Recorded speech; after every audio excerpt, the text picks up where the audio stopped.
Entonces, la cantidad de negocios que están quebrando, la cantidad de personas que están entrando en el desempleo, la cantidad de empresarios, y más que los empresarios, aquellos que son meseros, lavaplatos, artistas y también actores culturales están siendo drásticamente afectados. Un dato espeluznante es el que sacó el Diario Expreso, en el cual dice que los actores culturales están teniendo el 90% de ellos están desapareciendo. Entonces, ¿qué pasa cuando uno no tiene perspectiva referente a un número? Si nosotros cogemos los números de data, vamos a hablar con datos, no con percepciones. Si hablamos los datos de cuántas personas fallecen por COVID, tomando lo que tenemos como cifras oficiales, resulta que por cada 1.000 habitantes, 0,49 fallecen. Y 999.51 van camino hacia la pobreza, van camino hacia deterioro social, en el cual ya tenemos cosas que están pasando. Es cuestión de ver lo que son medios cuando uno ve bandas de robabicicletas, gente que está siendo asaltada, gente que está pasando por secuestros, cantidad de personas que pasan por desesperación. Yo que hago reclutamiento, antes recibía 40 hojas de vida por día, hoy por hoy recibo casi 300. Entonces tenemos que decir, tomemos perspectiva. Algo tenemos que hacer y esto tiene que recabar en lo que es la conciencia y no nos puede salir más caro la cura que la enfermedad. Ahora, Santiago, buenos días. Es de acuerdo a lo que mencionas, de que hay que tener perspectiva con datos. Ahora también la realidad es que estamos viviendo en Europa una segunda ola de contagios, estamos viviendo también, por ejemplo, ciudades en Estados Unidos que se están nuevamente confinando, porque la realidad también es que los hospitales están abarrotados, porque no hay camas en UCIs. Entonces, ¿qué hacer frente a esa realidad también? Verónica, muchas gracias. Primero es tener perspectiva. Ecuador no es ni Europa ni Estados Unidos. Vamos a poner un contexto. En el caso del Ecuador, nosotros tenemos para 17,5 millones de habitantes 25.000 camas entre públicas y privadas de lo que es camas hospitalarias. Pero unidad de cuidados intensivos tenemos 1.200. Si hablamos en la provincia del Guayas, que es el motor económico del país, que es del 27% del PIB, que son 29.000 millones de dólares, 4.2 millones de habitantes. Estamos hablando que hay 400 camas de cuidado intensivo. Si decimos que están al 95%, esa provincia apenas depende de 20 camas.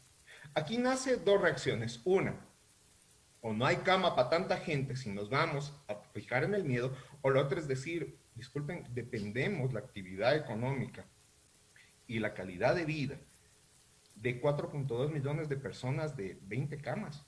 O vamos al caso de Pichincha. Pichincha, si está al 98% de camas, tiene 400 camas de cuidado intensivo, ¿de cuánto estamos hablando? Entonces estamos hablando que dependemos acaso de 8 camas. Entonces aquí tenemos que entender que decimos, o depende, o no hay cama para tanta gente y nos quedamos encerrados y no tenemos actividad. Y es que hay una cosa, ¿sí? Si nos ponemos a ver, decimos, no hay nada más importante de la vida, pero de ahí nace otra cosa. ¿Para qué quiero una vida si es que si voy a salir me van a asaltar? Si es que voy a exponerme de alguna forma, voy a perder mi trabajo. ¿Para qué voy a salir si es que nacen deterioros sociales como los divorcios, la desesperanza, la depresión o como les digo? Inclusive han llegado incrementos sobre el 400% de suicidios. Entonces, tenemos que tener una perspectiva. ¿Qué hacemos? En el caso de restaurantes, en Guayaquil, se fueron ya una capacidad del 30%. Ya se fueron 1.400 negocios, 14.000 desempleos directos, 52.000 indirectos, y más del 60% está endeudado. Se evaporó un tercio de esa capacidad. Solo en el tema restaurantes de Guayaquil. Así es, solo en el tema restaurantes. Aquí tú tienes, aquí tú dentro de este estudio que hiciste, y aprovecho porque están hablando del tema restaurantes Guayas, dices, el 42% tuvo que echar mano, o en el 42% se tuvo que echar mano a los ahorros y a las utilidades. el 49.6% tuvo que refinanciar créditos, el 60.5% recurrir a nuevos créditos, el 17.1% liquidar activos, el 61.2% reducir personal, el 27.9% cerró sucursales. Así es la realidad económica en el sector restaurantes Guayas, por ejemplo.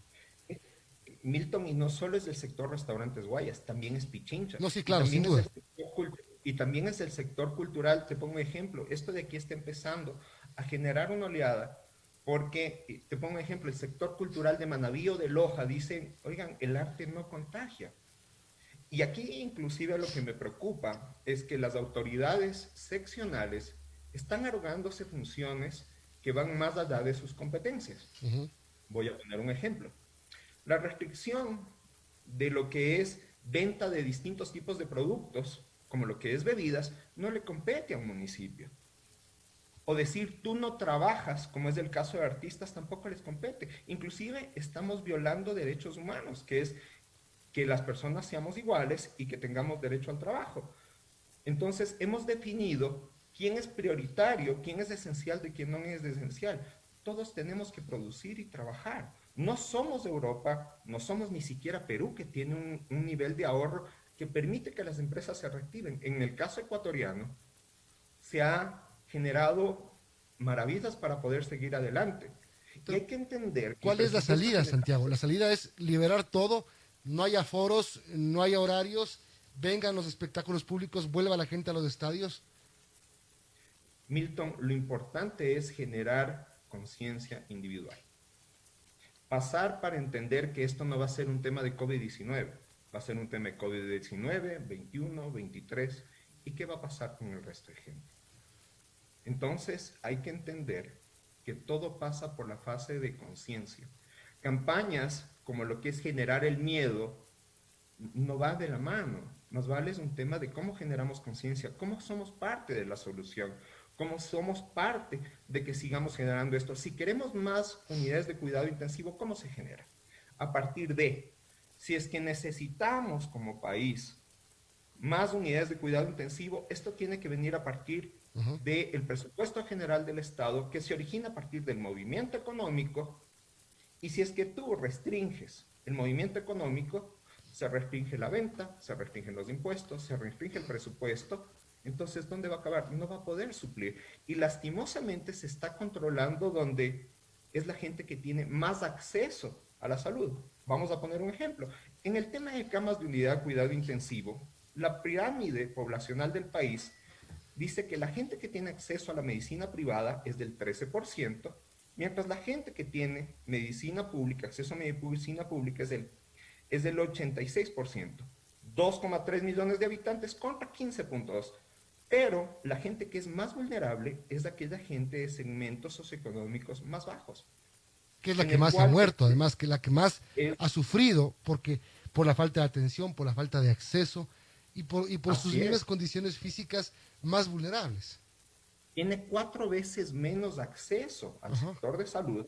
Sin embargo, se está encontrando en otros sectores a culpables y se está controlando a sitios que son formales, como es el caso de restaurantes, de los cuales cuando tú accedes tienes una desinfección, tienes un protocolo, pero en los segmentos populares donde hay más contagio y donde hay más contacto y cuando son 4 veces más vulnerables, no se está generando el control donde tiene que haber. ¿Por qué? Porque al final de cuentas, la gente que tiene acceso al sistema privado va a poder acceder 4 veces más. Y la gente que tiene acceso al sistema público es 4 veces menos. Es ahí donde se tiene que generar conciencia ante todo. Se tiene que generar conciencia, control y demás. Y tenemos que ver otro tipo de modelos. Ejemplo, el modelo de Suecia, en el cual generando un menor impacto dentro de lo que tiene que ver con temas de empleo, medidas sanitarias y demás, han podido sostener prácticamente al mismo nivel de otros sitios que han tomado medidas draconianas para lo que es el control del virus. Y como digo, esto no va a ser un tema de COVID-19, va a ser COVID-19, 21, 23. Y tenemos que seguir adelante. La gente cuando me dice, ¿y por qué no nos comportamos como Suecia? ¿Acaso no somos Suecia? Yo hago la siguiente pregunta. ¿Acaso el ecuatoriano cuando va a los Estados Unidos no deja de botar basura en la calle? se comporta de forma ordenada y sigue la cola y no dice guárdame el puestito. O por último, no vira en triple fila, como viramos en Guayaquil, hacia la izquierda, no, porque sabemos mantener el orden. Entonces pasa por una fase de conciencia y poder sostener algo que va de una manera más importante, que es cómo sostenemos la calidad de vida. Un detalle muy importante. Entre más desempleo, mayor deterioro de la calidad de vida. Si tenemos 228,000 desafiliados del IES, de la parte formal, y extrapolamos al sector informal, sumamos estos dos, son 700,000 desempleos. Que el 1% por desesperación caiga en el área de criminalidad. Tenemos 7,000 personas que están dispuestas a cometer delitos. Por 52 semanas son 364,000 delitos. Estamos teniendo casos dentro de los cuales hoy por hoy, por un teléfono, por una bicicleta, están haciendo locuras. Entonces, es muy importante que tengamos más conciencia de lo que estamos viviendo y que la cura nos salga más caro de lo que es la enfermedad. Un detalle, Milton, para tener conciencia de cuántos fallecidos hay. Si nosotros comparamos la cantidad de fallecidos que hay por COVID contra otro tipo de causas, la causa número 1 de muerte en el Ecuador es problemas de corazón. Después vendría el tema de COVID, luego diabetes, cardiovascular, influencia, hipertensión. Entonces, y la causa número 1 de muerte de adultos jóvenes son accidentes de tránsito. Mucho se ha cuestionado de que algunas son enfermedades que, claro, llevan su tiempo, como el cáncer, que son 5,300 personas que fallecen al año por cáncer, o que tengamos los 10,000, tengamos los 8,000 fallecidos por temas de corazón, o que tengamos por gripe e influencia 4,100, pero por accidente de tránsito tenemos 3,153. Entonces, no es por desmerecer, pero hay que tener proporción. Entonces, yo pregunto, ¿hemos hecho acaso una campaña de conciencia que la causa número 1 de muerte de los ecuatorianos es la mala alimentación, la falta de ejercicio, el elevar el sistema inmune? Entonces, tenemos que tener proporción frente a ello. Y tenemos que saber de cómo nos cuidamos y cómo caemos en responsabilidades individuales. Las alcaldías no pueden caer en volverse el padre protector o la mamá gallina frente a temas que inclusive se están atropellando derechos y libertades. Tenemos que generar la conciencia y cuidarnos. Eso es lo más importante, sin duda, porque si es que no nos cuidamos, no superamos el tema sanitario y tampoco el tema económico. 8:38, hablamos con Santiago Trejo, consultor de asuntos regulatorios de industrias en temas sensibles. Santiago, bueno, de lo que me queda la conclusión de esta entrevista es que lo que debemos es generar conciencia, pero ¿cuánto tiempo podría tardar los ecuatorianos en generar esa conciencia, tener la disciplina que tienen los suecos, por ejemplo? Verónica, yo pregunto, ¿en cuánto tiempo un ecuatoriano se vuelve disciplinado y deja de botar basura cuando va a los Estados Unidos? En 5 minutos. Pero porque se le cambia el chip, porque está en otro país, porque sabe que allí no hay impunidad y porque es un sistema que funciona. Aquí no sé si se puede decir lo mismo. Estoy seguro que tenemos que dar el siguiente paso. ¿Por qué? Porque en el caso del ecuatoriano, nuestros empleos están en severo riesgo. Así es.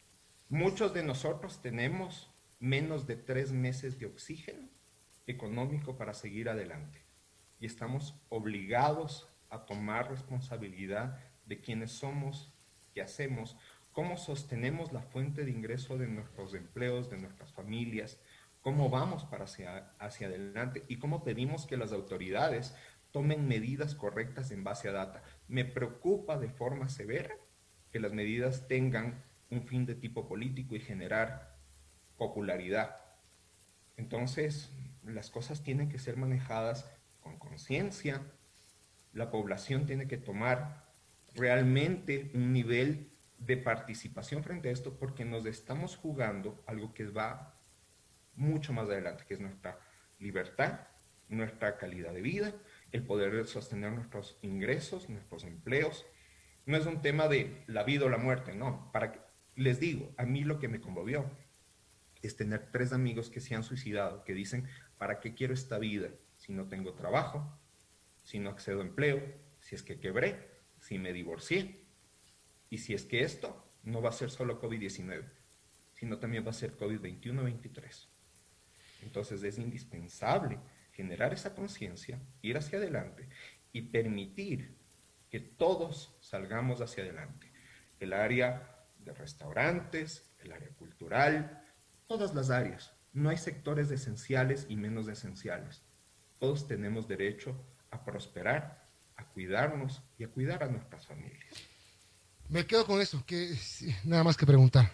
Creo que el mensaje que nos deja Santiago es totalmente claro. Gracias, gracias Santiago por haber compartido con nosotros todo el estudio que has hecho, porque esto tiene una base además de análisis de situación, de análisis de datos y de resultados en ciertos sectores de los más afectados por la crisis. Santiago Trejo, consultor de industria en temas sensibles, gracias por haber estado con nosotros. Muchas gracias. Un buen día. Un abrazo. Vamos a la pausa. Volvemos de seguida.